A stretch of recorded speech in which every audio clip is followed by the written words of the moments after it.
Hi, everybody. I would like to welcome you all and begin our workshop. Today, we'll be talking about grants funding.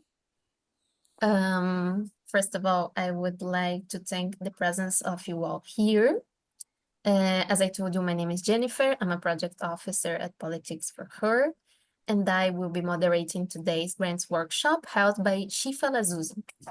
Chifae has a strong background in business and project management and a keen acumen for using this expertise to drive impactful fundraising for humanitarian causes, particularly in support of feminism and women's empowerment. She believes in the transformative power of feminism and intersectionality, viewing a voice as a privilege often unnoticed by those who hold it. Her mission is to challenge this norm by being a voice for those who are unheard, amplifying their stories and advocating for a more inclusive world for women and for all. In today's workshop, we will be talking about, we'll be divided in 3 parts: understanding fundraising, identifying funding opportunities, and crafting grant writing fundamentals. The objectives of this workshop are to understand how does the funding ecosystem work, how does my organization apply for grants, and what requirements do you need to meet. The presentation will last about 40 minutes, and the question and answer session will last 20 minutes. I will gather the questions in our chat during the workshop, and we'll cluster the ones that are similar. If you have any doubt, you can reach out to us in our chat. Also, this workshop is being recorded and will be uploaded in YouTube, so it will be available later for you to watch it again. If after the workshop you still have any doubts, you can contact us through our email and our social media pages. I will say them at the end of our workshop, and I will let them on our chat. So I would like to welcome Chifae and ask her to begin the presentation. Thank you, Chifae. Hi, everyone. Thank you so much, Jennifer, for the great introduction, and thanks for the management team for the amazing organization of this event and workshop. My name is Chifae, and I will be delivering this workshop on grant writing, and I will try to make it as simple as I can, hopefully, I promise. And right away, I will be sharing my screen. You hear me well, right? Yes. Okay. Perfect. Let me know when you can see my screen. Yeah, we're seeing your screen. Perfect. Give me 1 second. Okay.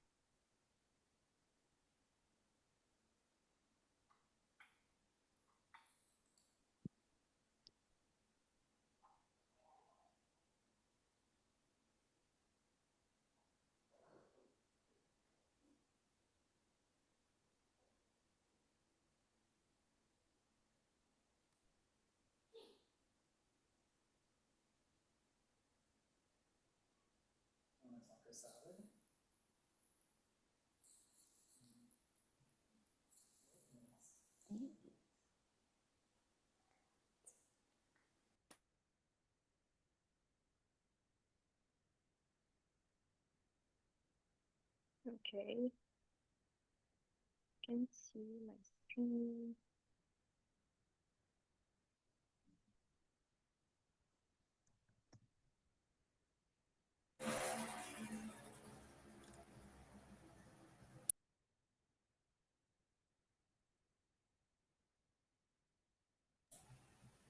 You can click on presentation. Yeah, I think.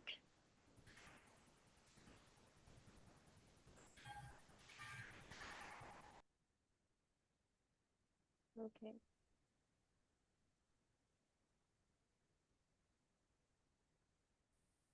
I think you can see it now. You can hear me well, right? Yes, yes, we can. Yes, we can. Perfect, perfect.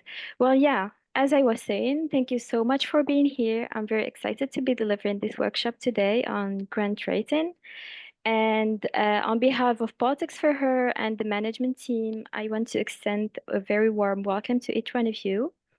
And also, I really encourage you to engage fully, ask questions, and share your thought. And also, maybe you can share with us your experience with grant writing and what are the challenges that you are facing in the process of grant writing and application. Okay, moving forward, today I will be talking about how to really understand the funding world and how to write strong proposals as it's the main document for to succeed in the grants application, and finally to complete a very successful application to the grant you are wishing to get.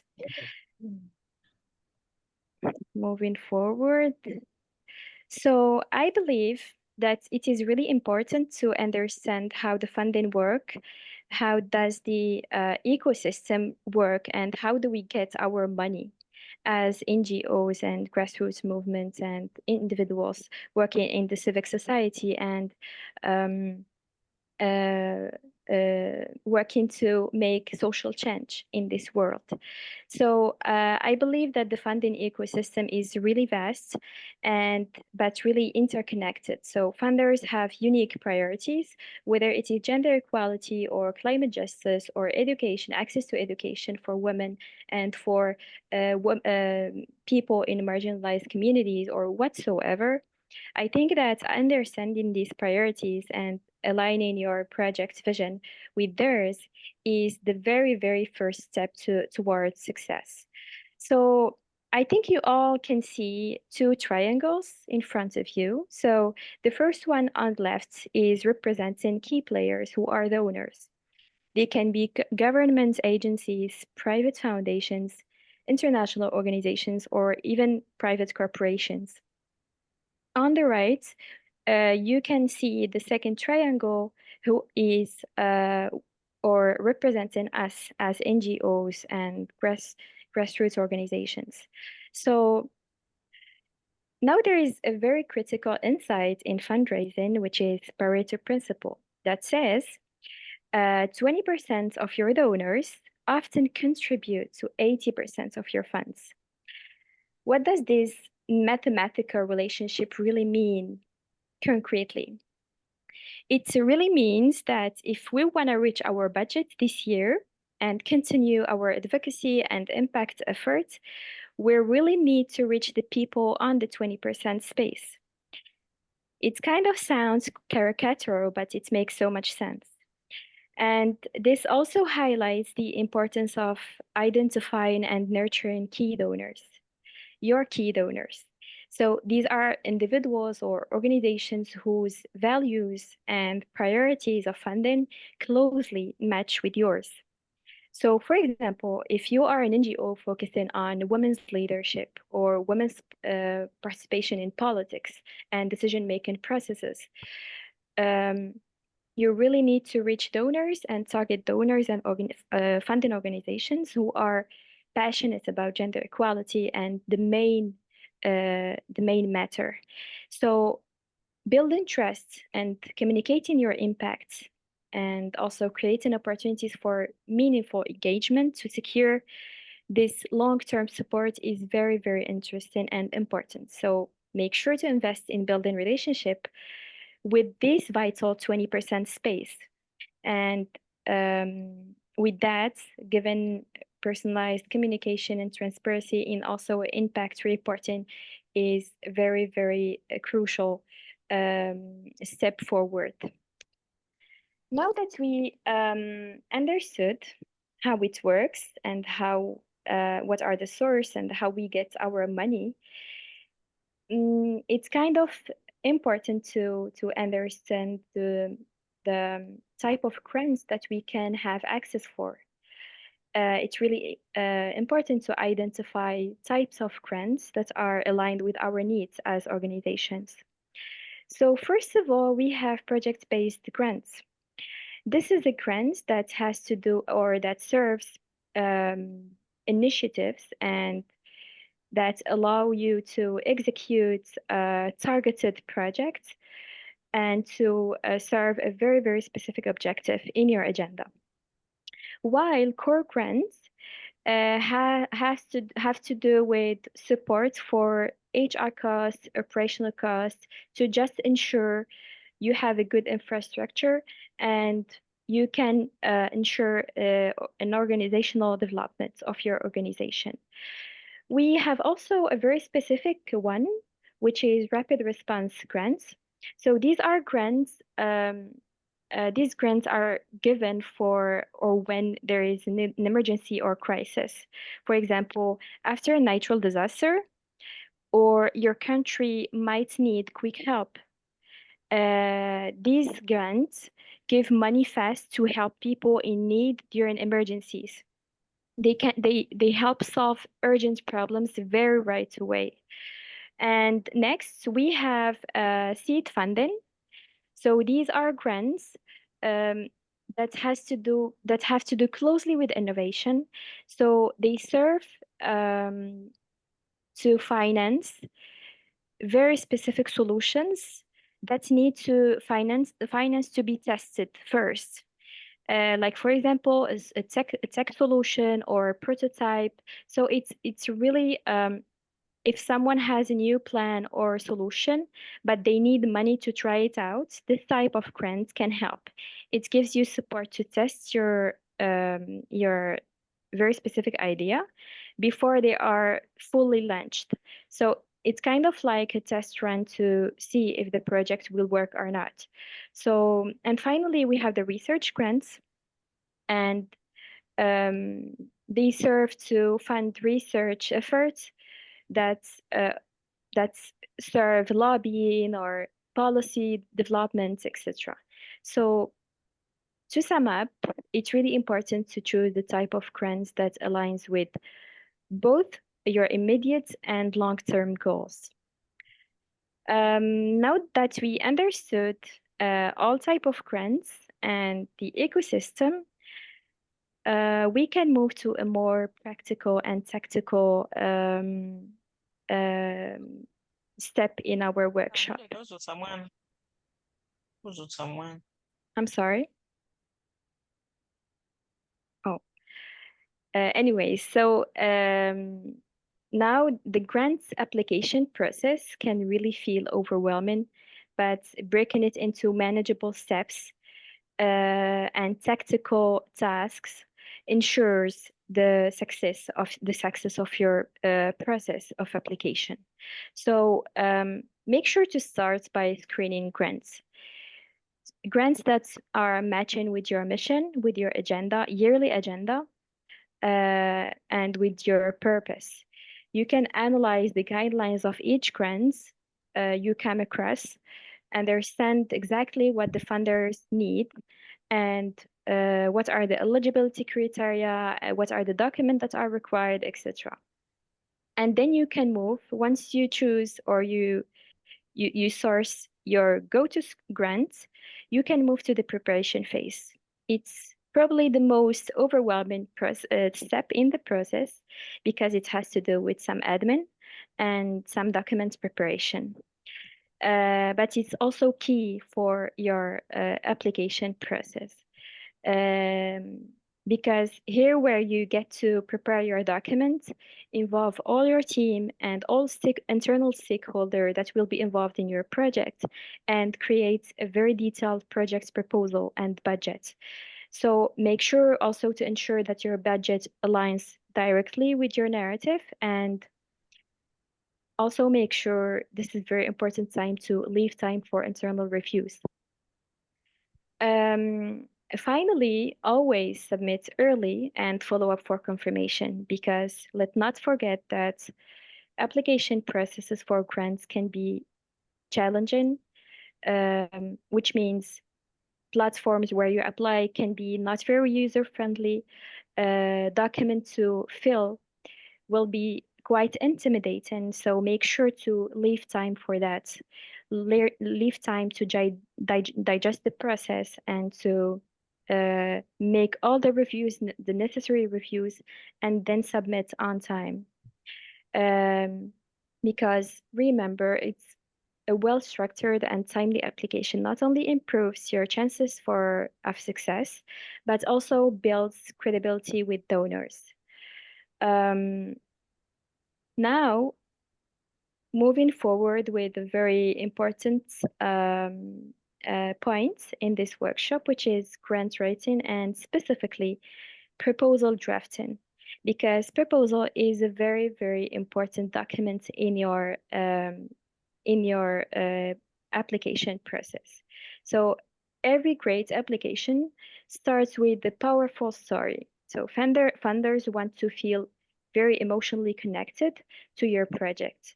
Making your proposal human and it demonstrates the direct impact of that your project will have.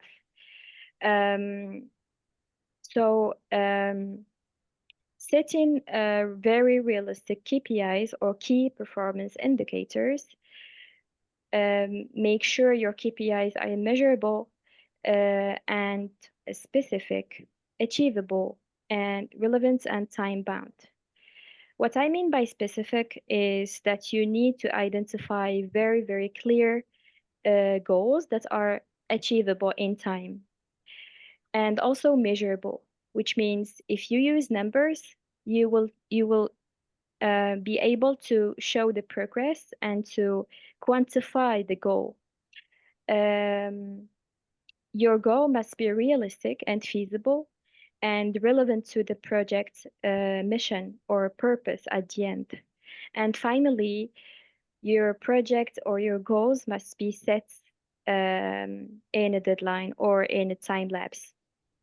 So instead of vague promises, you can be measurable and meaningful at the same time in defining your goals and in communicating them.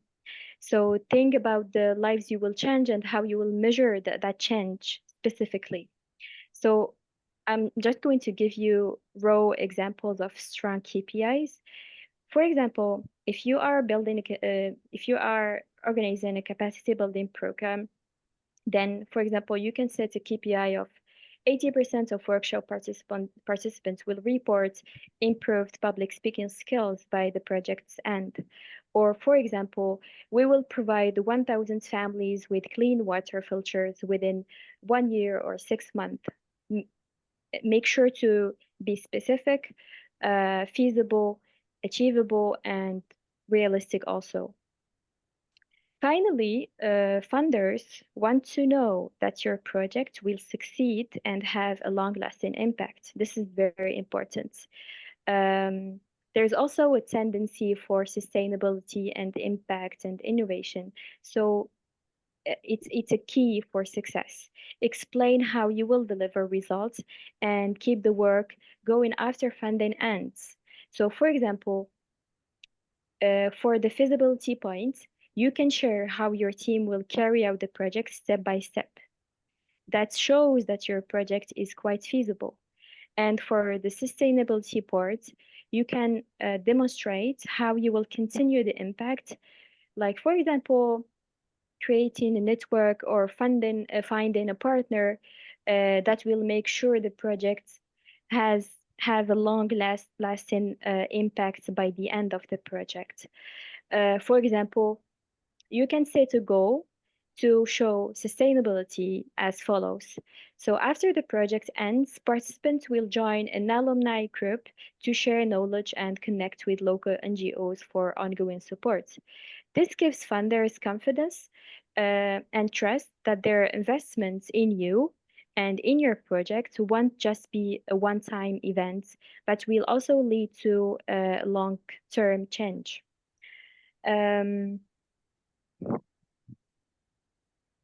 Now, for the structure, you can have you will not have always the freedom to build your own format of proposal. So sometimes you can have donors who require a one-page document, or sometimes a standard format established by the donor himself or themselves. And sometimes they can even give you a form to fill that has a form of a proposal, but those are specific questions that you need to answer based on uh, the details of the project or the grants itself. So as for the structure, your proposal has to have a very, very specific and um, a structure that is making sense. So the first thing, for example, a funder sees in your project is the title.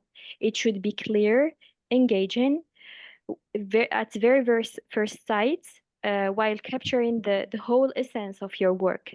So for instance, a project titled Empowering Women or Moroccan Women Through Climate Advocacy, it immediately communicates the purpose and the scope of the project or the program. So going forward, you can add very precise details about the start date, the duration, and the length of your program.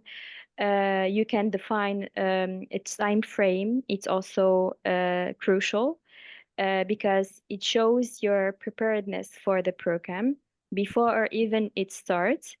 Your proposal has to have a summary. It can be called project overview or an executive summary, but it will elevate your pitch and it will include all the elements that define your project. For example, the context, what's the problem, and what is the solution, and how will your project address it? The impact. So what is the measurable difference that you will make through your project? And what are the target audience or beneficiaries? So who are you really helping? It can be women, children, whatever cause you are advocating for. So part of the proposal, you need to set a duration and the cost. So you must give an overview of how long and for how much your project will be. Then you can identify a context and set the tone for the funder. Explain how you will discover how you discovered the issue first and its relevance for your mission as an organization, and how you are um, showing connection to the problem itself and the solution you are given to them. So this way you can establish credibility for both your organization and the program you are seeking grants for. And then you have another point that can be very, very attractive and convincing at the same time, which is relevant projects you worked on or the organization you have as the expertise you have as an organization. This will demonstrate that you are the right person at the right place. It will show that your experience and credibility and ability to deliver the result through the money you will be given. And then you have objectives. So your program or your project needs to have clear objectives, as I mentioned earlier. It should be specific and directly aligned to the funder priorities. Otherwise, you will never get defined if you cannot ensure this alignment.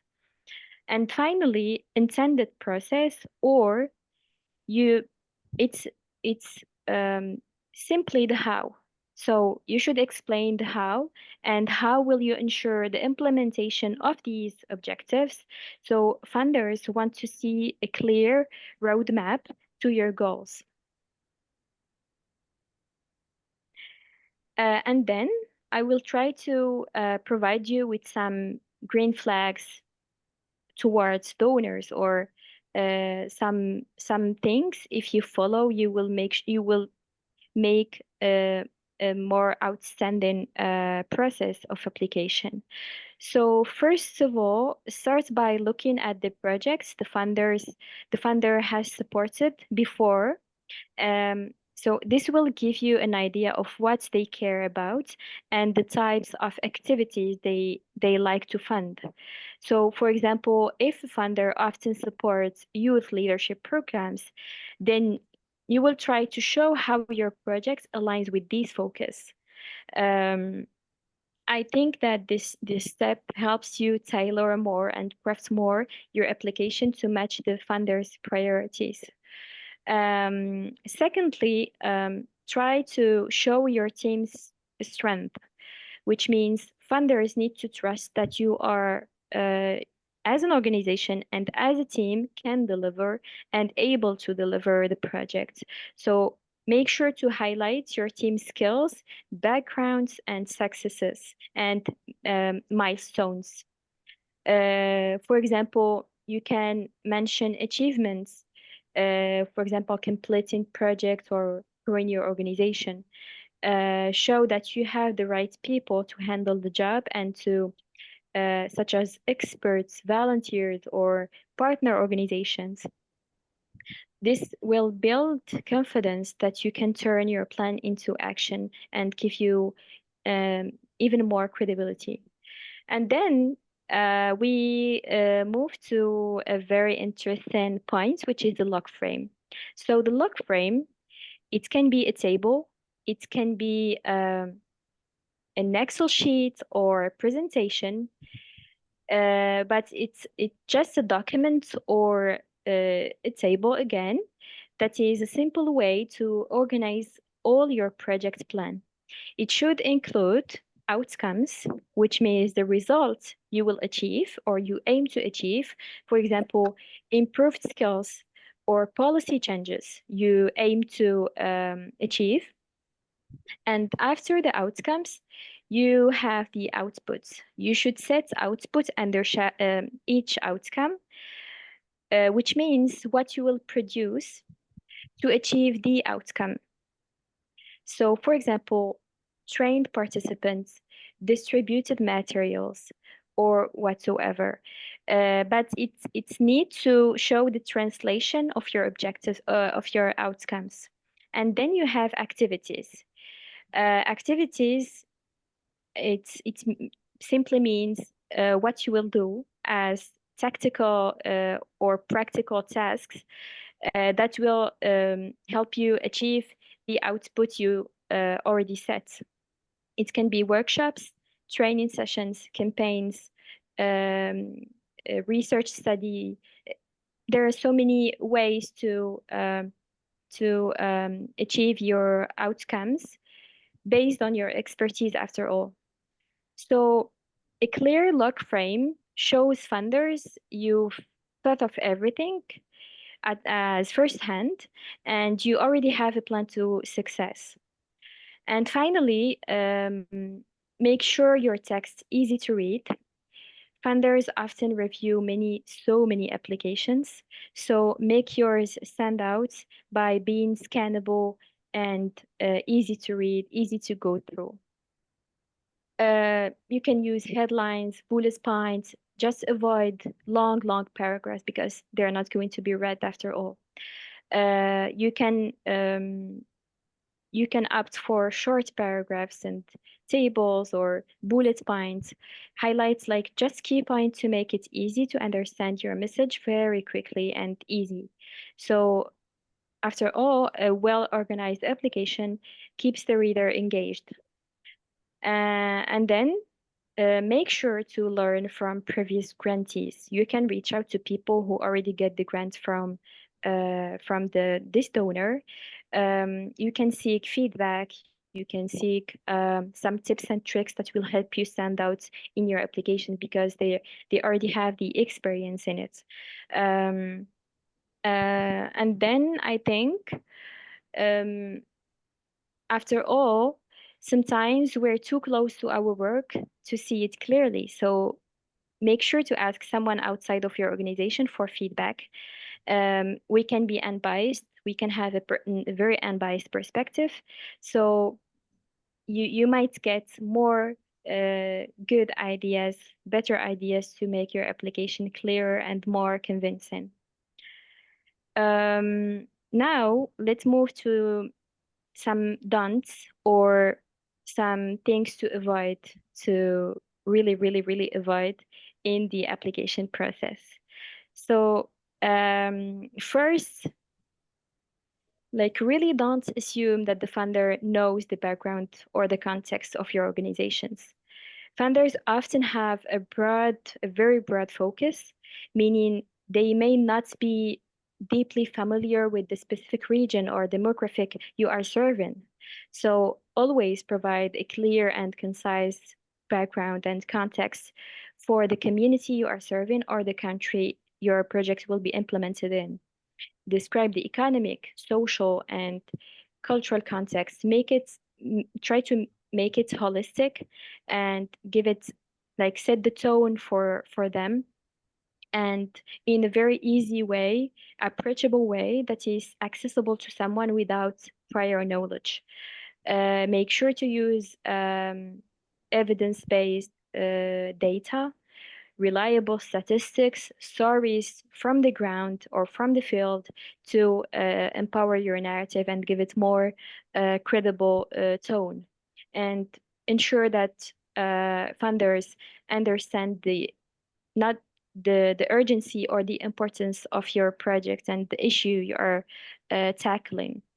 And then please make sure to not write everything while answering questions. So as I mentioned earlier, you may get to fill some forms that includes questions.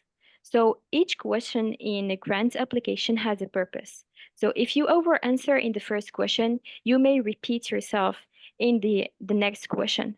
So for instance, if the first question is about the project background, don't explain your entire implementation plan here. Like, address each question very precisely, ensuring your proposal flows logically. Keep your answers very concise, straight to the point, and impactful. You can use each section to build upon the last. And then effective proposals don't depend on word count. So please don't overwrite in the proposal. Try to make it relevant and clear and concise. A long, detailed proposal may lack focus. So you can fall in the trap, and while you wanted to make it appealing and very good, you may fall in the trap of being of copy pasting or of giving more details that needed. So concise one or a concise proposal can convey either the depth and the quality of the data and the details you are given. So try to prioritize the quality of your writing than the volume itself. And then don't only focus on the narrative, but also make sure to include metrics in your work or your writing process. So while a compelling story is really essential, you can be too romantic or too emotional to engage the funder. But giving the metrics at the same time, or KPIs or data, quantified data, are what prove your capability to deliver results. So make sure to have this balance in the storytelling with data to show the scale of the program, of the problem, and give it tangible outcomes. So, for example, if your narrative is following, like, you have a project that will empower women in rural areas to gain financial independence. So you can include metrics that shows that you are aiming to train 100 women with at least 60% or 70% reporting increased income within a time lapse. It could be 1 year, it could be 6 months or 8 months. but it should be very quantifiable, and this will show your accountability and help funders see the measurable impact of the money they will give you or their overall support. Now I think we are done with the most practical and tactical parts of this session. I hope it was straight to the point and easy to digest. And as a bonus, I would love to give you some other innovative ways and strategies to raise money simply. So there are so many other ways, creative ways beyond the traditional grants to raise money. This can be approaches and strategic methods that help you connect with more people and build a lasting support for your agenda or your cause. For example, we can have crowdfunding platforms. Crowdfunding can really help you and can be very useful. Like you can use websites like GoFundMe or so many other websites that are in place to ask people to donate money for a specific project. It's like telling your story online with through a social campaign, for example, and people who care about your cause can easily contribute. But then it requires so much social media campaigning efforts to target the right people that will donate and will give money for the cause. And then we have collaborations and sponsorship. So focusing on grants, traditional grants will limit you in terms of network. So partnering with local businesses or bigger organizations is another great way to raise money and to build a network. They can help sponsor your events or projects, and in return, they will get visibility and the chance to support a good cause after all. So it's after all a win-win for both sides, and it ensures the synergies that can be exchanged with both parties. And then we have another strategic way to fundraise is merchandise sales. So you can try to produce or sell branded product like t-shirts or tote bags or mugs. It's a very fun way to raise funds, and not only you make money, but you also spread awareness about your cause. So people who buy your products can become ambassadors for your mission, because through the merchandise or the product, you are also advocating for your cause, your initial mission. And finally, we can have membership programs, and this one is for organizations that already have a track record in delivering workshops, for example, or trainings and stuff like that. It's just another idea to create some plans for people to become a member. You can offer a different level of memberships where people can pay to become part of your community. And in return, they get special perks like exclusive event access or early access to content, special merchandise, um, workshops, for example, or consultancy efforts, for example. So this way, they feel like they're part of something bigger and are more likely to continue supporting your work. And finally, innovative fundraising isn't just about raising money, it's also about growing your community and making people feel connected to your cause. So after all, you can consider these ways as a long-term ways to fundraise. It will not happen like tomorrow, but you may consider it. You have to build a track record in developing programs and workshops, for example. So and build a digital audience so you can have a ground to apply these kind of ways of fundraising. Yeah, I think we're done. I hope that wasn't heavy to follow, and I want to take a moment to thank you for your attention and for every one of you of your participation. I can see the chat, but I am ready to welcome your questions. So over to you, Jennifer.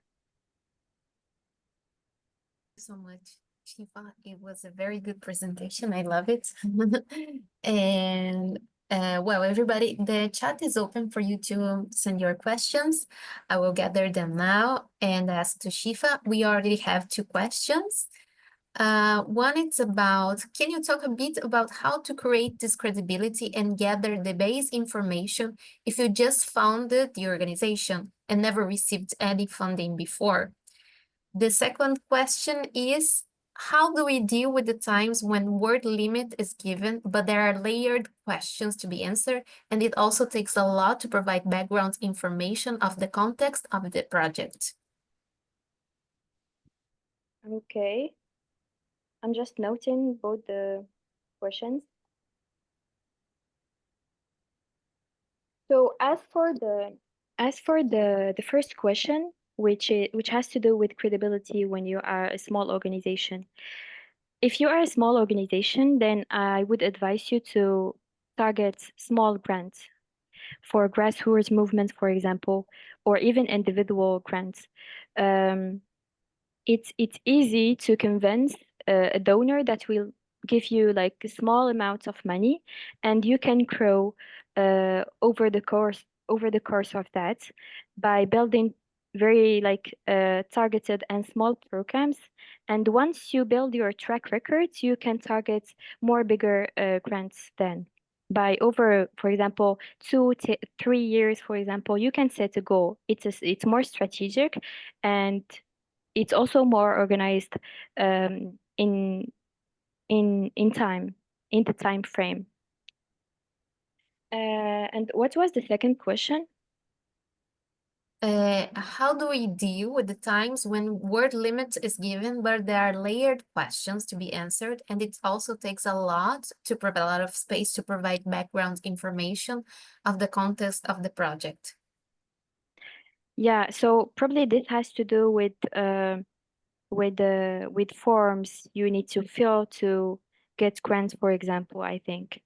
Well, I know there are grants that don't give enough time to apply for. I know it's very, very challenging, but maybe you should learn to prioritize. If you think you have more chances to score and to get these grants, then you should prioritize this one with very tight deadline and give it your all. Make sure to answer your the questions very, very specifically and straight to the point. And I think this will make you this will help you to in the application process.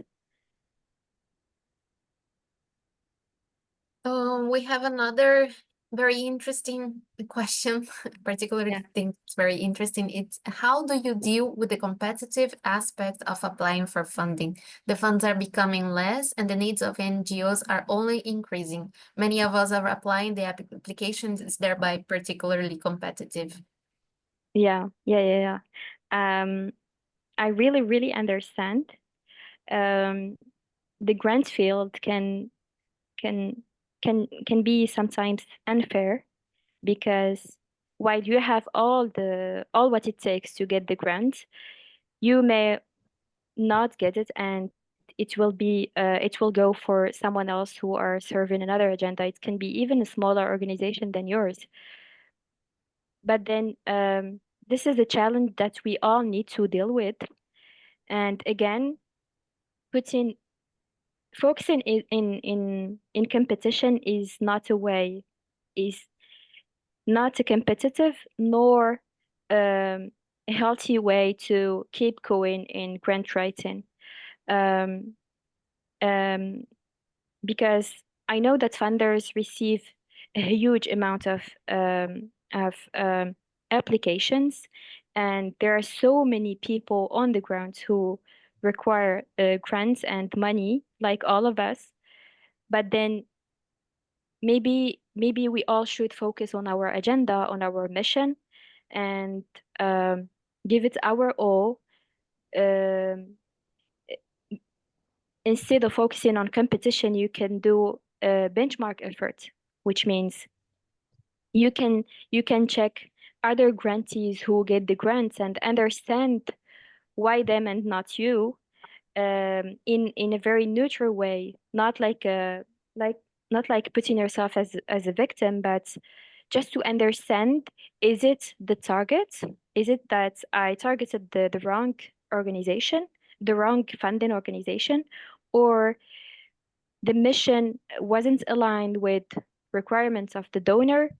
So try to ask yourself these questions instead of focusing um, um, on competitors, because it, it's always gonna be competitive all the time. So yeah, I think that's all I'm gonna say for that one. Thank you, Shifa. We will be receiving questions for the next 10 minutes. So if you have more questions, you can send them through our chat. I have 3 more questions, more technical questions here. One question is if we have like certain templates to have a better idea of how grants are written. Another question is how many pages of proposal are recommended? And I think these two are very similar question, more technical questions. Yeah. So for the template, again, that's right. So some donors can require their specific template, and you just need to respect it.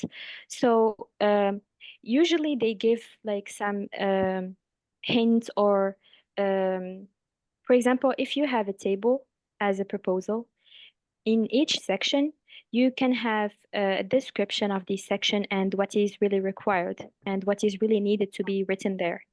And if you don't, and you have a problem and you can't understand, you are just lost in the writing process, you can reach out to the contact assistance contact of the donors, and you can ask for their assistance very directly.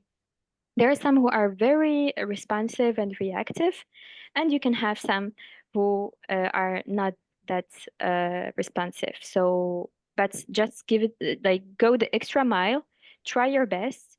Um, you can also be inspired if they have any examples, or you can reach out to previous grantees and you can ask for their help. So there is always a way. So yeah, and usually they really give this description in each section, which would be helpful. And the other question, I always forget the second one. The other question was how many pages of proposal are recommended? So if you don't have any restriction,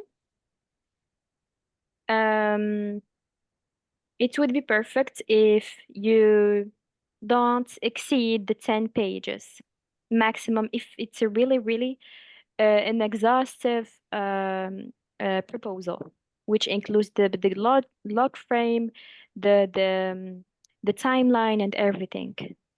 But usually, often, you can donors will require some number of character that you don't have to exceed in each section of proposal. That is really helpful for them and also for you and for us and all the applicants. Shifa, we have another question regarding like the tools that we can use through this process.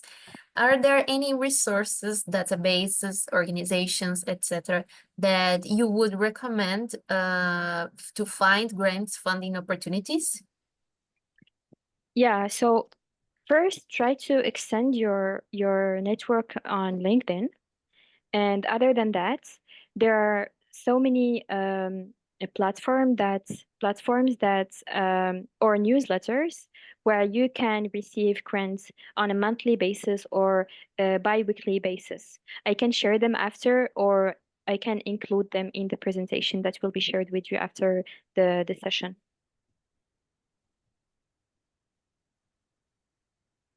The next question is, there is emerging issues around talk and outcome harvesting and outcome mapping. How can young organizations go about this? Can you please repeat this one? There is emerging issues around TOC and outcome harvesting and outcome mapping. How can young organizations go about this? If you can explain it better, Jonah, in our chat. Yeah, yes, please. But other than that, for the outcome mapping, either you are, I don't think it has to do with the your structure. So either you are a small or a bigger structure, you are you can be able to map your outcome, the outcome of your project. Again, as I explained earlier, outcomes and outputs and inputs, the activities, this is a map that you need to respect because it gives a logic to a reasoning to your project on how you are escalating and translating the global objectives that your project is serving until the very, very tactical task that will be done to achieve the bigger objective. So yeah, it's very, very important to understand this kind of logic and of mapping because again, it will give you more credibility and you will be shown as that you really understand the project and you can envision it beforehand. Yes, it was TOC was referring to theory of change, actually. Do you have something to add on that? Yeah, again, it's really theory of change. It's really aligned with this outcome mapping, but because again, you are starting your project mapping with a very, very bigger goal, and then you escalate that into operational and tactical objectives and activities. So you set the first goal that serve a change, a specific change, and then you translate that. You do the effort of translation that align the objectives with what's need to be done to achieve it.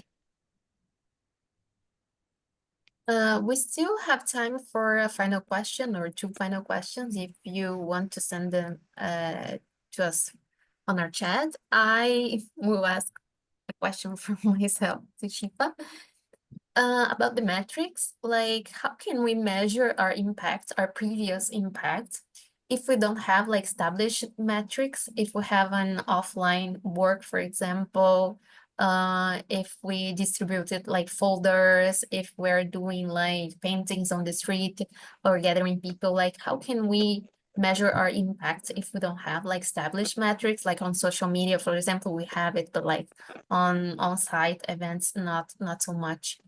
Yeah. So to begin with, every single activity, small or big, it can be quantified or measurable. It just takes more effort to gather data and to do the data collection effort when it's offline. So maybe it's a very strategic way to gather data to start with an evaluation and monitoring system to implement it as a system in your organization. So whenever you have an event, you have means of verifications, which means of verification is a term that means where do you get the data to measure an activity.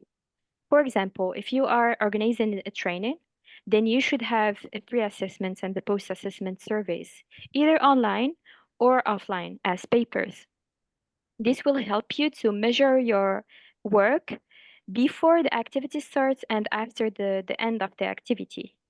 So if you implement this system, this evaluation and monitoring system from the beginning, you will really build a track record that is very data driven and will give you even more chances to get grants and to get funding opportunities. Because as a small organization, being able to track data, to monitor, and to then measure all your your very single activities is a huge green flag. So yeah. Everybody, I would like to make some final announcement here. We have a final question. Actually, I will just do it. Do you have tips for someone who is interested in working as an independent fundraising consultant? I have a background in sales strategy and business development in social impact companies, but I know the fundraising is a different area. I think maybe a lot of people can identify a little bit with that. Yeah. So you said you have a background in sales. Okay. So basically, to serve as a fundraiser or fundraising officer, you need to have both things. You need to have writing skills, good writing skills. You need to have some research skills, and sometimes communication. Because you can get to present or pitch your projects or programs, or just do some networking efforts and get partner donors or stuff like that. But you need to also have this data-driven mentality or mindset, which means you need to be able to translate papers into numbers. How will you finance your project? How will you monitor? How to start from a focal point, which is the mission of your organization, into developing a project and implement it and monitor it and manage the money also. So yeah, maybe this is the background required to serve as a fundraising officer. But of course, it's all manageable, and you can develop really your skills if you have some background. So I would like to remind a few important things right now. This workshop was promoted by Politics for Her, our organization, a youth-led intersectional feminist digital platform and global movement advocating for an inclusive participation of young women and girls in politics. I have wrote it down on our chat or social media pages, our most important social media pages. We have also a TikTok account, but I didn't put on here, and the Twitter account, but you can find us under Politics for Her. We have our email where you can send any doubts, our Instagram page, our LinkedIn page, our YouTube page where the workshop recording will be available. I would like to thank the participation of you all here. It was very nice to learn with you. I would like to thank Chifae for her great presentation. And if you want to close, if you want to send us a final message, Chifae, it's open to you. yeah, thank you so much for being here. Thank you so much for your time and for coming. I hope you liked it and it was light and easy to digest. Thank you so much for the organizing team. You are amazing, and hope to see you on another session. Yes, hope to see you all. Any doubt you have, you can reach us out to our social media pages.